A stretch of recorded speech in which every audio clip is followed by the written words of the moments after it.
चीन के गुरूर को भारत ने किया चकनाचूर। पाकिस्तान और चीन को भारत का एक साथ धोबी पछाड़। सभी देशों के सामने चीन और पाकिस्तान की जबरदस्त कुटाई। एलओसी पर भारी गोलीबारी, एक बार फिर से पाकिस्तान पर सर्जिकल स्ट्राइक। नरेंद्र मोदी सरकार के फैसले ने मचाया पाकिस्तान में हड़कंप। जी हां, एक बार फिर से भारत ने चीन के गुरूर को चकनाचूर कर दिया है। भारत ने यह दिखा दिया है कि चीन केवल ताकत और शातिर चाल की वजह से छोटे देशों को कर्ज में डुबाकर अपने जाल में फंसा सकता है, लेकिन भारत चीन के उल्टा उन देशों के दिलों पर राज करता है और कठिन समय के अंदर उनकी मदद करता है। जैसा कि कोरोना काल में भी हमने देखा कि देश के अंदर वैक्सीन की पर्याप्त स्टॉक न होने के बावजूद गरीब देशों को भारत ने वैक्सीन की सप्लाई की।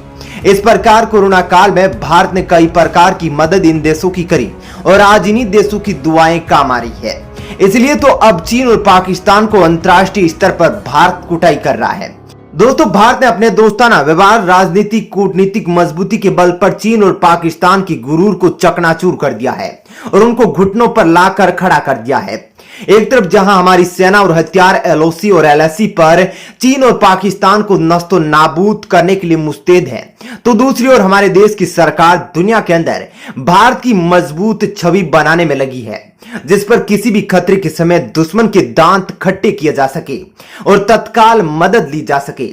भारत की इसी रणनीति का नतीजा है कि आज इजराइल, फ्रांस, रूस, अमेरिका, जापान, ऑस्ट्रेलिया, ब्रिटेन जैसे कई बड़े देश भारत के साथ कंधे से कंधा मिलाकर खड़े हैं।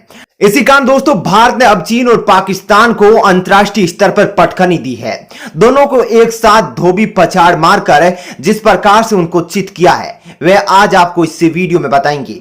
दोस्तों, एक और जहां भारतीय सेना एलएसी पर पिछले एक साल से कई बार ड्रैगन आर्मी की पिटाई कर चुकी है, तो वहीं पाकिस्तान भारत की सीमा यानी कि एलओसी पर भारत एक बार फिर से सर्जिकल स्ट्राइक कर सकता है। लेकिन इस बीच एक बड़ी खबर आ रही है जो हर भारतीय का सीना चौड़ा कर देगी। जी हां, बड़ी खुशखबरी आ रही है कि भारत एक बार फिर से दुनिया में अपने अस्तित्व और अपनी स्वतंत्रता, संप्रभुता, अपने मुद्दे उठाने के लिए और भी ज्यादा मजबूत हो गया है। हालांकि चीन यह कदापि नहीं चाहता कि भारत इस प्रकार से उनको पछाड़कर उनके साथ बैठेगा, क्योंकि आपको जल्दी जानकारी दे दूं और बता दूं कि भारत एक बार फिर से यूएनएचआरसी का सदस्य देश बन गया है। जी हां, 2022 से लेकर 2024 तक फिर से यूएनएचआरसी का सदस्य बना है। दोस्तों, भारत केवल यूएनएचआरसी का सदस्य नहीं बना है, बल्कि चीन की नाक का नासूर भी बन गया है, जो उसको अति पीड़ा देगा। और भारत ने यह कामयाबी बड़े भारी मतों के साथ हासिल की है। भारत ने यह कामयाबी एक दो बार नहीं बल्कि छठवीं बार हासिल की है। जी हां, छठवीं बार भारत यूएनएचआरसी का सदस्य देश बना है। और आने वाले समय में जिस प्रकार से भारत की ताकत बढ़ रही है, उस अंदाज से देखा जाए तो बहुत ही जल्द भारत वीटो पावर वाला देश भी बन सकता है, क्योंकि भारत लगातार फ्रांस, रूस, ब्रिटेन, अमेरिका से मजबूती के साथ अपने दोस्ताना संबंधों को आगे बढ़ा रहा है। और भारत के बीच जो रास्ते का रोड़ा है वह केवल और केवल चीन है। उसको हटाने के लिए भी भारत धीरे धीरे सीढ़ी पर चढ़ना शुरू कर दिया है। दोस्तों, बता दूं कि यूएनएचआरसी का सदस्य देशों का चुनाव संयुक्त राष्ट्र में गुप्त मतदान के जरिए किया गया है। संयुक्त राष्ट्र में भारत के अलावा Argentina, Benin, Cameroon, Eritrea, Finland, Zambia, Honduras, Bharat, Kazakhstan, Lithuania, Luxembourg, Malaysia, Montenegro, Paraguay, Qatar, Somalia, संयुक्त अरब अमीरात और अमेरिका का चयन गुप्त मतदान के जरिए किया गया है। संयुक्त राष्ट्र में भारत की स्थायी मिशन ने ट्वीट करके यूएनएचआरसी का सदस्य चुने जाने पर भारत में अपने विश्वास को व्यक्त करने वाले संयुक्त राष्ट्र के सदस्य देशों का हार्दिक आभार व्यक्त किया है। दरअसल दोस्तों, यूएनएचआरसी मानवाधिकार परिषद संयुक्त राष्ट्र का एक निकाय है जो विश्व भर में मानवाधिकारों के संरक्षण के लिए काम करता है। और जिस प्रकार सीमा पर चीन और पाकिस्तान लगातार घुसपैठ कर रहे हैं, ऐसे में भारत इस मुद्दे को बड़े जोर शोर से इस मंच पर उठा सकेगा। इस परिषद का गठन वर्ष 2006 में संयुक्त राष्ट्र महासभा के जरिए किया गया था। इससे पहले संयुक्त राष्ट्र मानवाधिकार आयोग इस काम को करता था। संयुक्त राष्ट्र मानवाधिकार उच्चायुक्त कार्यालय मानव अधिकार परिषद के सचिवालय के रूप में कार्य करता है। इसका मुख्यालय स्विट्जरलैंड के जिनेवा में स्थित है। मोदी सरकार के फैसले के बाद सरहद पार मचा हड़कंप। एलओसी पर भारी गोलीबारी, पाकिस्तान में एक बार फिर से मातम का माहौल। पाकिस्तान पर भारत फिर करने वाला है सर्जिकल स्ट्राइक। जी हां दोस्तों, मोदी सरकार के फैसले के बाद सरहद पार यानी कि पाकिस्तान में हड़कंप मच गया है। पाकिस्तान में मातम का माहौल है। दोस्तों, सीमा पर जब से भारत और पाकिस्तान की सेना ने सीज फायर का ऐलान किया है, तब से घाटी के अंदर आतंकी गतिविधियां अपने चरम पर है। इससे अंदेशा जताया जा रहा है कि पाकिस्तान की सेना ने भले ही सीज फायर का ऐलान किया है, लेकिन वह आतंकियों के जरिए घाटी में शांति को बनाए नहीं रखना चाहता। और पिछले दिनों भारत के एक जेसीओ सहित 4 सैन्य कर्मियों के शहीद होने के बाद घाटी में भयंकर तनातनी का माहौल है।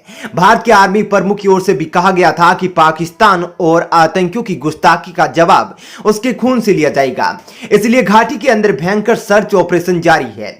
एलओसी के पास भयंकर गोलीबारी में आतंकियों को मारकर गिराया जा रहा है। कश्मीर में भारत की खतरनाक यमदूत जो कि आतंकियों और पाकिस्तानी सैनिकों पर भारी पड़ेंगी, उनको तैनात किया जा रहा है। और हाल ही में भारत सरकार ने इशारों ही इशारों में पाकिस्तान में एक बार फिर से सर्जिकल स्ट्राइक की चेतावनी दे दी है, जिसके बाद पड़ोसी देश पाकिस्तान में हड़कंप मच गया है। पाकिस्तान बौखला उठा है। एलओसी पर भारी गोलीबारी से पाकिस्तान में हड़कंप है, तो वहीं पाकिस्तानी सेना के छोटे भाई आतंकियों को भारतीय सेना कुचल रही है। आतंकियों की कमर तोड़ने वाले भारत के सर्जिकल स्ट्राइक का नाम सुनकर पाकिस्तान को एक बार फिर मिर्ची लगी है। जी हां, केंद्रीय गृह मंत्री अमित शाह ने सर्जिकल स्ट्राइक का जिक्र करने के बाद पाकिस्तान भड़क गया है। दरअसल पाकिस्तानी विदेश मंत्रालय ने कहा कि शाह का बयान गैर जिम्मेदाराना और भड़काने वाला है। पाकिस्तान ने सर्जिकल स्ट्राइक के बयान पर कहा कि यह गलतफहमी पर आधारित बयान है और हमारी सेना ऐसे किसी दुस्साहस का करारा जवाब देगी। कश्मीर से लेकर कन्याकुमारी तक भारत के अंदर आतंकवाद को फैलाने वाले पाकिस्तान ने अपने को शांतिप्रिय बताया है, तो भारत पर आतंकवाद को फैलाने का आरोप लगाया है। लेकिन पाकिस्तान पर कभी भी सर्जिकल स्ट्राइक हो सकती है, क्योंकि इससे पहले केंद्रीय गृह मंत्री अमित शाह ने इशारों ही इशारों में पाकिस्तान को हद में रहने की चेतावनी दी थी। उन्होंने कहा था कि भारत की सीमाओं से छेड़खानी करना इतना सरल नहीं है।